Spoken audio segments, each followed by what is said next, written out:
നമസ്തേ. നമ്മൾ ഈ കുട്ടികളുടെ റിഹാബിലിറ്റേഷനുമായിട്ട് ബന്ധപ്പെട്ടിട്ട്, അതായത് പ്രധാനമായിട്ടും സ്പീച്ച് ഡിലേ ആയിക്കോട്ടെ, ഹൈപ്പർ ആക്ടിവിറ്റി ആയിക്കോട്ടെ, അല്ലെങ്കിൽ ലേണിംഗ് ഡിസബിലിറ്റി ആയിക്കോട്ടെ, പേരൻസ് വന്ന് പറയുന്നൊരു കൺസേൺ അവന് സ്പീച്ച് ഡിലേ ഉണ്ട്, സ്പീച്ച് തെറാപ്പി കൊടുക്കണം, അല്ലെങ്കിൽ അവൻ പഠിക്കാൻ പിന്നോട്ടാണ്, അവന് ലേണിംഗ് ഡിസബിലിറ്റി ഉണ്ട്, ഇങ്ങനെയുള്ള വാക്കുകളാണ് മിക്കവാറും പേരൻസ് പറയുക. അപ്പോൾ സ്വാഭാവികമായിട്ടും എല്ലാ തെറാപ്പി സെൻറ്റേഴ്സും അവലംബിക്കുന്ന ഒരു മാർഗം സ്പീച്ച് ഡിലേ ഉണ്ടെങ്കിൽ സ്പീച്ചിലേക്ക് വിടുക, സെൻസറി ഇഷ്യൂസ് പ്രകടമായിട്ട് അവർക്ക് എന്തെങ്കിലും കാണുന്നുണ്ടെങ്കിൽ സെൻസറി ഇൻ്റഗ്രേഷൻ തെറാപ്പിയിലേക്ക് വിടുക, ഇല്ലെങ്കിൽ ബിഹേവിയർ എന്തെങ്കിലും ബുദ്ധിമുട്ടുണ്ടെങ്കിൽ ബിഹേവിയർ തെറാപ്പി വിടുക. ഇത് ഓൾമോസ്റ്റ് എല്ലാ പേരൻസിനും അറിയുന്നൊരു കാര്യമാണ്. പക്ഷേ പലർക്കും വിട്ടുപോകുന്ന, അല്ലെങ്കിൽ നാളുകൾക്ക് ശേഷം മനസ്സിലാക്കുന്ന ഒരു കാര്യമാണ്, ഈ ഓരോ തെറാപ്പിക്കും അതിൻ്റേതായിട്ടുള്ളൊരു പ്രീ തെറാപ്പികൾ ചെയ്യേണ്ടതായിട്ട് വരാം. ഉദാഹരണത്തിന് പറയുകയാണെങ്കിൽ, നമ്മൾ അസസ്മെൻറ്റ് കഴിയുമ്പോൾ, ഇപ്പോൾ ഒരു സ്പീച്ച് ഡിലേ ഉള്ള കുട്ടിയുടെ അസസ്മെൻറ്റ് കഴിയുമ്പം ചിലപ്പോൾ നമുക്ക് മനസ്സിലാവുക ആ കുട്ടിക്ക് സ്പീച്ച് തെറാപ്പി കൊടുക്കുന്നതിന് മുന്നേ സെൻസറി ഇൻ്റഗ്രേഷൻ തെറാപ്പി കൊടുത്ത് ഒരു OT ഒക്യുപ്പേഷണൽ തെറാപ്പി കൊടുത്തതിന് ശേഷം ബിഹേവിയർ തെറാപ്പിയും കൊടുത്തതിന് ശേഷമേ സ്പീച്ച് കൊടുത്തുകൊണ്ട് ഗുണം ഉണ്ടാവുള്ളൂ എന്നാണ് മനസ്സിലാവുക. ഇതാരാണ് ഇത് മനസ്സിലാക്കി തരിക?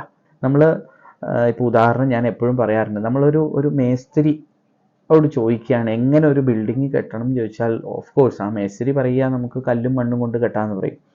അതേസമയം ഒരു അലുമിനിയം ഫാബ്രിക്കേഷൻ ചെയ്യുന്ന ഒരാളോടൊരു മുറി എങ്ങനെ തിരിക്കണം എന്ന് ചോദിച്ചാൽ അദ്ദേഹം പറയും നമുക്ക് അലുമിനിയം ഫാബ്രിക്കേഷൻ കൊണ്ട് നല്ല ഷീറ്റുകൾ അവൈലബിൾ ആണ്, അതുകൊണ്ട് തിരിക്കാമെന്ന് പറയും. അതായത് ഓരോ പ്രൊഫഷണലും അവരവരുടെ മേഖലയിൽ എങ്ങനെ എന്ത് ചെയ്യാമെന്ന് അറിയുന്നവരാണ്. ഇതെല്ലാം ക്രോഡീകരിച്ച്, അല്ലെങ്കിൽ സ്പീച്ച് തെറാപ്പി ആയിക്കോട്ടെ, ബിഹേവിയർ തെറാപ്പി ആയിക്കോട്ടെ, സെൻസറി ആയിക്കോട്ടെ, OT ആയിക്കോട്ടെ, ഇത് ഓരോന്നും ഒരു കുട്ടിയുടെ അവസ്ഥയ്ക്കനുസരിച്ചിട്ട് എത്ര വീതം കൊടുക്കണം, അത് എത്ര സെഷൻ വേണം, ഇതിനെന്ത് ഇപ്പോൾ സെൻസറി ഇൻ്റഗ്രേഷൻ തെറാപ്പിസ്റ്റ് എടുക്കുന്ന ആ ഒരു എഫേർട്ട് അല്ലെങ്കിൽ ഒരു ഗോള് എടുക്കുമ്പോൾ ബിഹേവിയർ തെറാപ്പിസ്റ്റ് എന്ത് ഗോളാണ് എടുക്കേണ്ടത്, ഇതിനെ പ്രോപ്പറായിട്ടൊരു അലൈൻ ചെയ്യുക എന്നുള്ളതാണ് ഒരു റിഹാബിലിറ്റേഷൻ സ്പെഷ്യലിസ്റ്റിൻ്റെ ഉത്തരവാദിത്തം.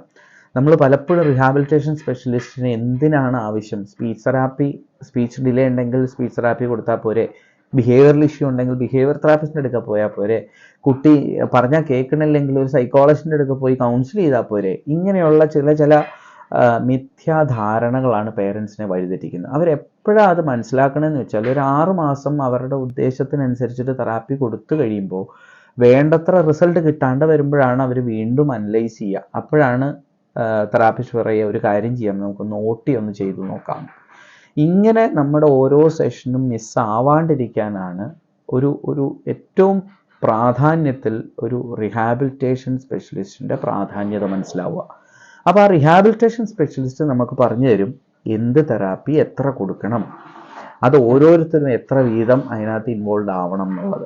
അപ്പോൾ എപ്പോഴും തീർച്ചയായിട്ടും തെറാപ്പി സ്റ്റാർട്ട് ചെയ്യുന്നതിന് മുന്നേ നമ്മളൊരു റിഹാബിലിറ്റേഷൻ സ്പെഷ്യലിസ്റ്റിനെ കണ്ട് പ്രോപ്പർ അസസ്മെൻറ്റ് ചെയ്ത്, റിഹാബിലിറ്റേഷൻ ROയെ കണ്ട്, റിഹാബിലിറ്റേഷൻ ഓഫീസർ അല്ല റിഹാബിലിറ്റേഷൻ സ്പെഷ്യലിസ്റ്റ് തന്നെ നമുക്കുള്ളത് നന്നായിരിക്കും. അങ്ങനെ ആ ആളുടെ അഡ്വൈസോട് കൂടിയാണ് പോകുന്നതെങ്കിൽ നമുക്ക് ഒരു സെഷൻ പോലും ടൈം വേസ്റ്റ് ആവാണ്ട് കുട്ടിക്ക് വേണ്ട റിസൾട്ട് പ്രോപ്പർ ടൈമിൽ നമുക്ക് കിട്ടാനായിട്ട് സഹായിക്കും. ഇല്ലെങ്കിൽ കുറേ നാളുകൾക്ക് ശേഷം ശരിയാ നമുക്ക് ഇതുകൊണ്ട് അത്ര കിട്ടിയില്ല, എന്നാൽ അതുകൂടെ ഒന്ന് നോക്കാം എന്ന് ചിന്തിക്കേണ്ടതായിട്ട് വരും. അതൊരിക്കലും ആർക്കും ഉണ്ടാവാതിരിക്കട്ടെ. എല്ലാവർക്കും നല്ല ഒരു നേർവഴി ജഗദീശ്വരൻ കാണിച്ചു തരട്ടെ. നമസ്തേ.